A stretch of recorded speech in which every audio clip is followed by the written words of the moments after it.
سورۃ الانفال مدنیہ۔ بسم اللہ الرحمن الرحیم۔ سورہ انفال مدنی ہے اور اس کی 75 آیات اور 10 رکوعات ہیں۔ بسم اللہ الرحمن الرحیم، اللہ کے نام سے شروع کرتا ہوں جو بہت ہی مہربان ہمیشہ رحم فرمانے والا ہے۔ سورہ انفال آیت نمبر 1۔ یسألونک عن الانفال قل الانفال للہ والرسول فاتقوا اللہ واصلحوا ذات بینکم وَأَطِیعُوا اللَّهَ وَرَسُولَهُ إِن كُنتُم مُؤْمِنِینَ۔ ترجمہ: دریافت کرتے ہیں آپ سے غنیمتوں کے متعلق، آپ فرمائیے غنیمتوں کے مالک اللہ اور رسول ہیں، پس ڈرتے رہو اللہ تعالیٰ سے اور اصلاح کرو اپنے باہمی معاملات کی، اور اطاعت کرو اللہ تعالیٰ اور اس کے رسول کی اگر تم ایماندار ہو۔ سورہ انفال آیت نمبر 1 کے پہلے حصے کی تفسیر۔ اسلام سے پہلے اہل عرب کسی قانون اور ضابطے کے پابند نہ تھے، ان کی زندگی کی ساری سرگرمیاں ان کے لا ابالی مزاجوں سے وابستہ تھیں۔ صلح و جنگ کے رسم و رواج میں عدل و انصاف کی بجائے قوت اور دھاندلی کا دورہ تھا۔ اسلام نے یک لخت ان کی اس بے راہ روی کو قانون کا پابند نہیں کر دیا، بلکہ آہستہ آہستہ حسب ضرورت احکام نافذ کیے۔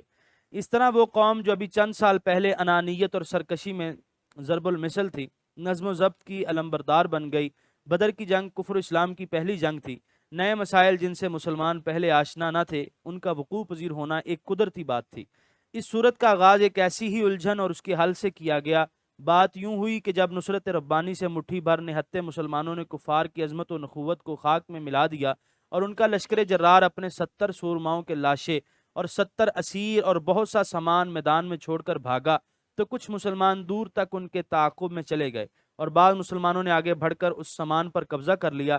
اب سوال یہ پیدا ہوا کہ اسے تقسیم کیسے کیا جائے؟ کیا عرب کے پرانے رسم و رواج کے مطابق کہ جو چیز جس کے ہاتھ لگے وہ لے کر چلتا بنے اور دوسرے منہ تکتے رہ جائیں، یا اسلام اس کے متعلق بھی کوئی واضح ہدایت دے کر ہمیشہ کے لیے اس گڑبڑ کو ختم کر دینا چاہتا ہے؟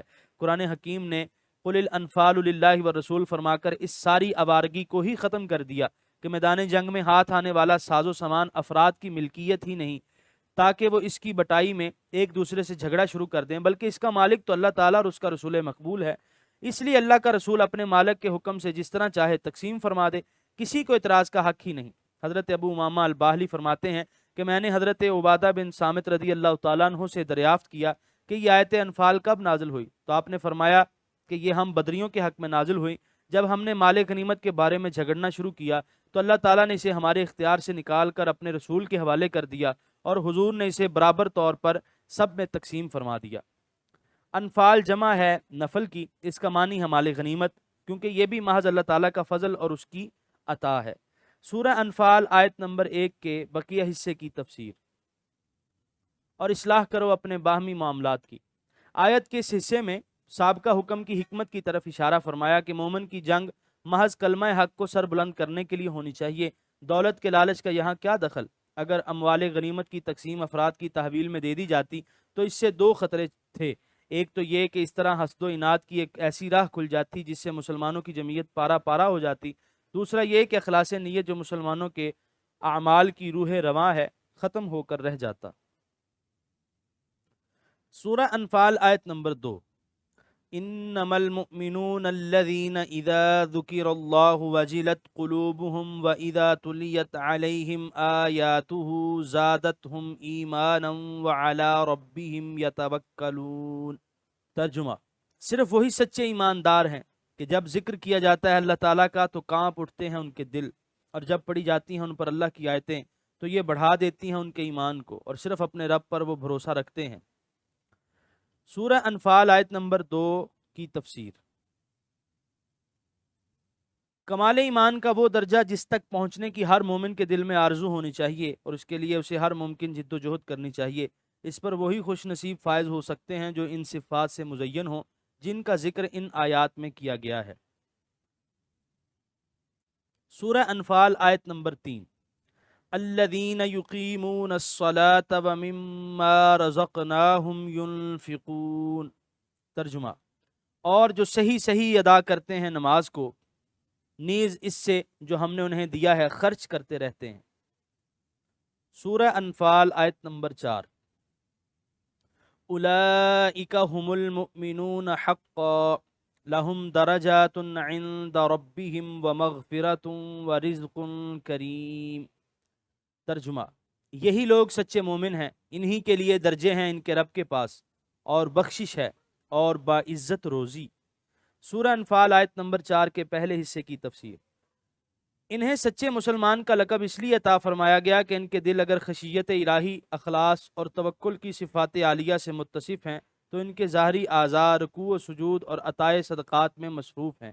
ان کا ظاہر بھی مطلع انوار ہے اور ان کا باطن بھی بقع نور۔ سورہ انفال آیت نمبر 4 کے دوسرے حصے کی تفسیر۔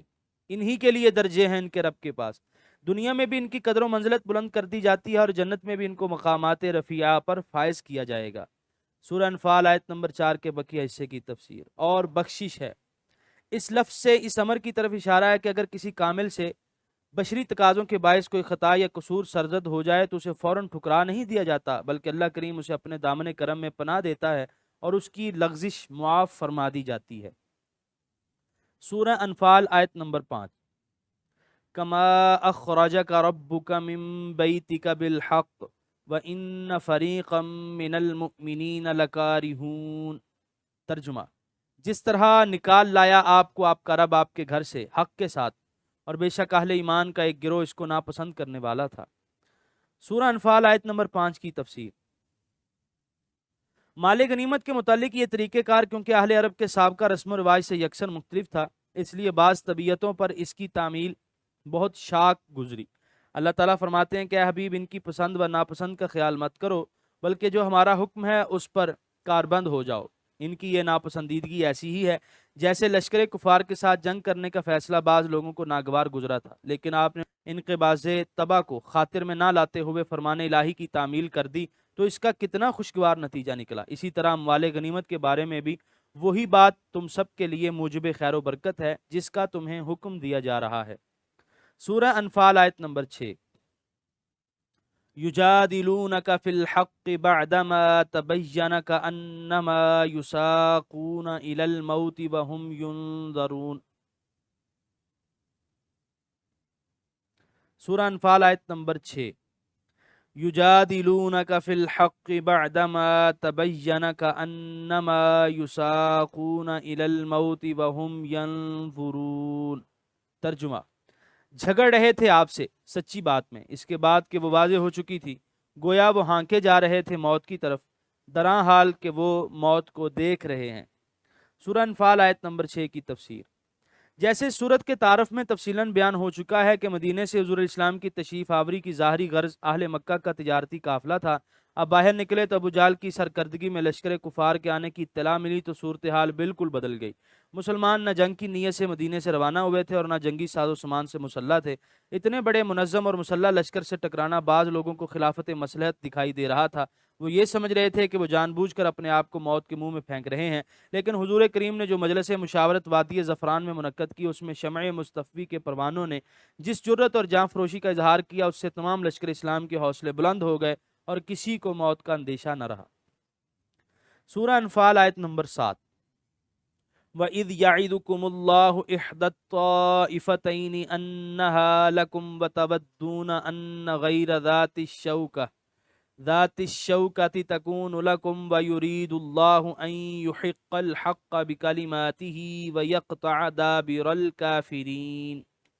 ترجمہ: اور یاد کرو جب وعدہ فرمایا تم سے اللہ نے ایک کا ان دو گروہوں سے کہ وہ تمہارے لیے ہے، اور تم پسند کرتے تھے کہ نہتہ گروہ تمہارے حصے میں آئے، اور اللہ چاہتا تھا کہ حق کو حق کر دے اپنے ارشادات سے اور کاٹ دے کافروں کی جڑ۔ سورہ انفال آیت نمبر 7 کے پہلے حصے کی تفسیر۔